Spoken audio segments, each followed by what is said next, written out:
మన్యాల శ్రీను టాక్స్‌కి స్వాగతం. బాలీవుడ్‌లో విడుదలైనటువంటి 'చావా' సినిమా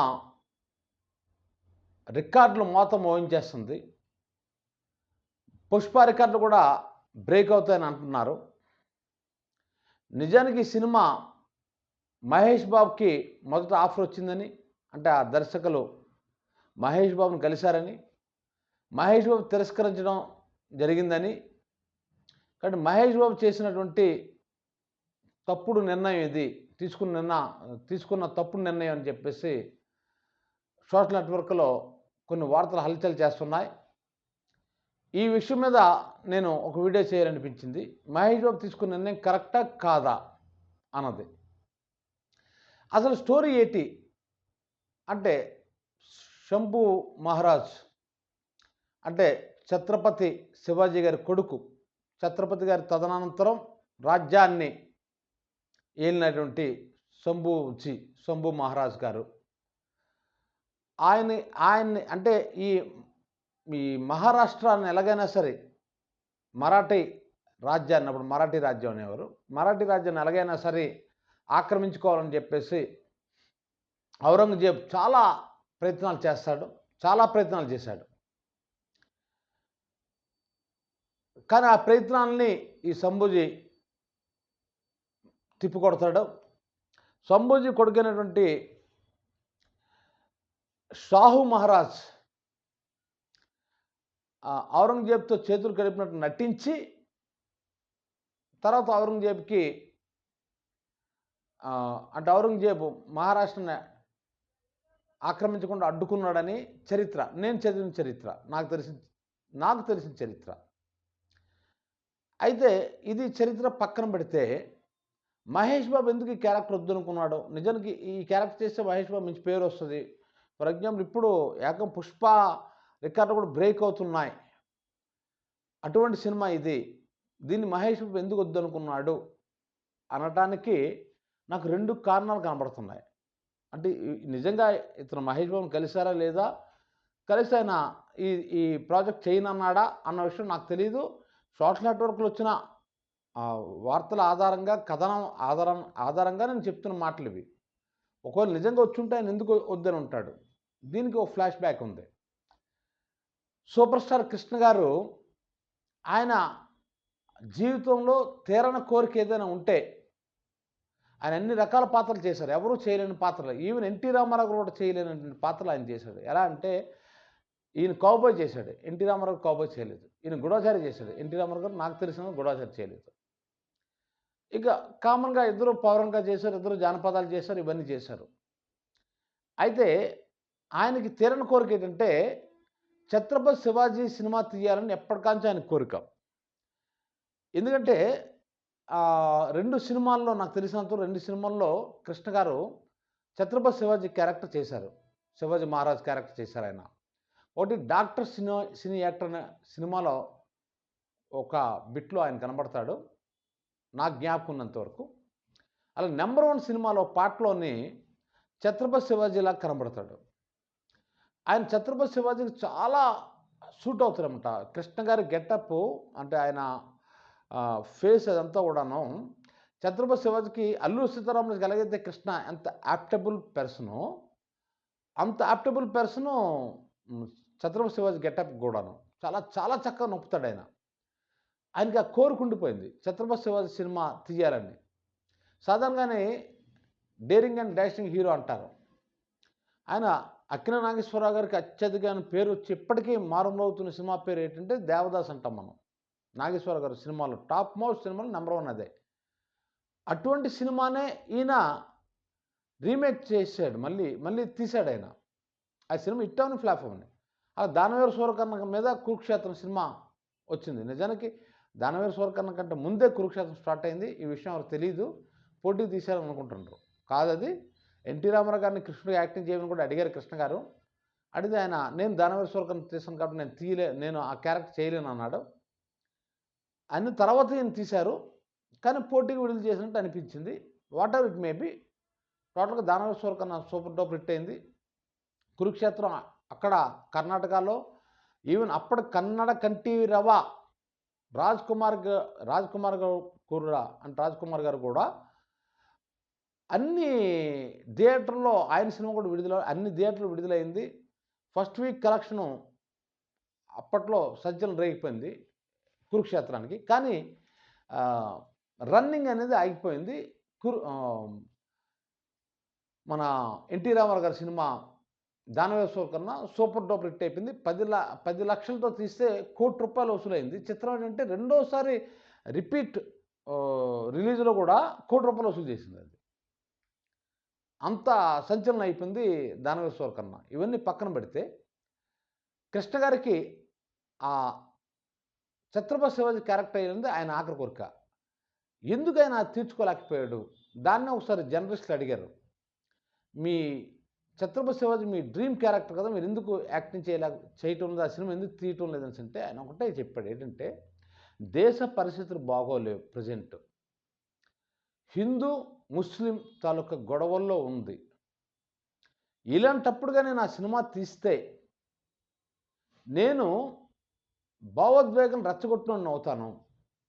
హిందూ ముస్లిమ్స్ మధ్య గొడవలు రావడానికి అవకాశం ఎప్పుడూ జరిగిపోయిన స్టోరీ అది. ఔరంగజేబ్ అంటే ఈ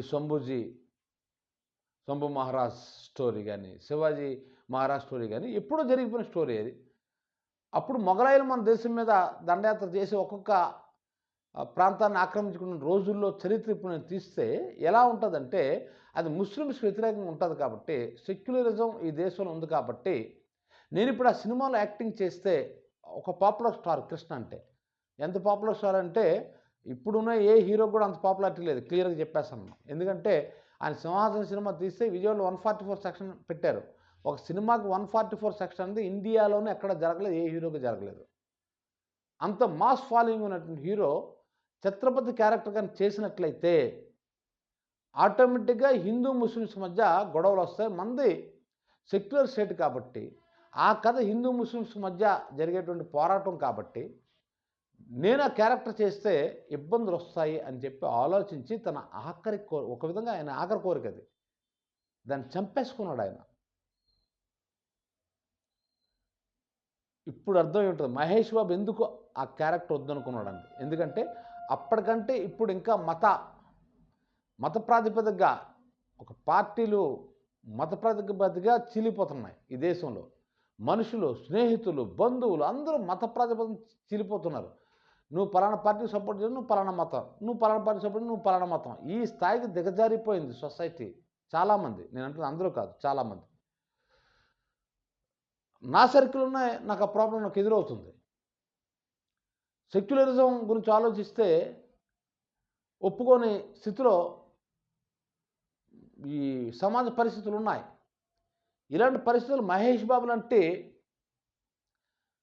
ఒక మంచి ఫాలోయింగ్, ఇండియాలో ఫాలోయింగ్ ఉన్నటువంటి హీరో మహేష్ బాబు లాంటి హీరోలు కానీ ఈ శంభూజీ క్యారెక్టర్ కానీ చేసినట్లయితే అప్పుడేమవుతుందంటే దాని ప్రభావం ఇంకెక్కువ ఉంటుంది. ఎందుకంటే ఇప్పుడు ఎవరో ఆ యాక్టర్లో నిజాన్ని నాకైతే పెద్దగా తెలీదు. బాలీవుడ్ హీరోల పేరు నాకు సరిగ్గా తెలీదు, ఎవరు పాపులర్ హీరోల పేర్లు తప్ప. మరి ఈ సినిమా ఎవరు తీసినా కూడా నాకు తెలీదు. కానీ ఇదే చాలా భావోద్వేగాలకు గురి చేస్తుంది.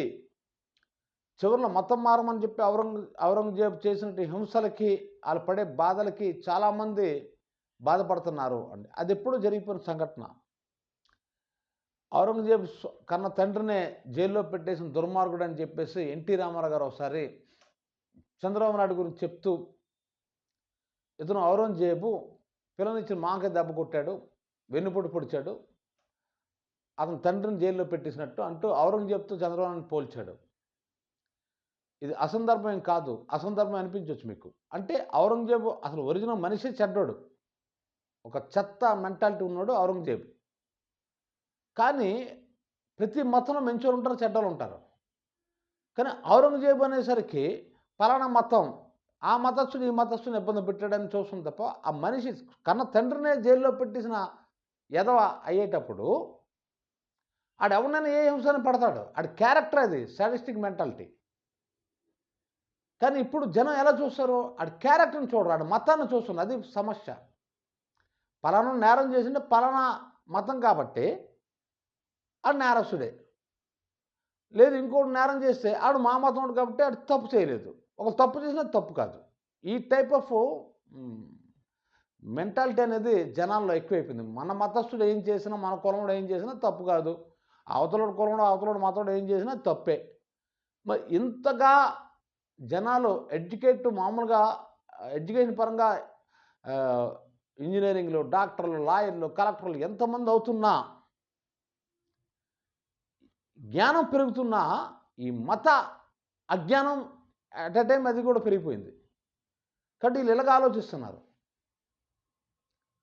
మరి ఇలాంటి పరిస్థితుల్లో మహేష్ బాబు లాంటి ఒక పాపులర్ హీరో 2 మతాల మధ్య గొడవలకు సంబంధించినటువంటి అంశంతో కూడుకున్న సినిమా ఆయన యాక్టింగ్ చేస్తే మహేష్ బాబు నటనకి ఇంకా అద్భుతంగా ఈ సినిమా హిట్ అయిపోయి ఉండేది. కానీ ఆ నాన్నగారు సూపర్ స్టార్ కృష్ణ గారు ఏ నిర్ణయం అయితే తీసుకున్నారో బహుశా ఆ నిర్ణయంకి ఆధారపడి మన సెక్యులర్ స్టేట్లో మనకి ఇలాంటి కరెక్ట్ కాదు.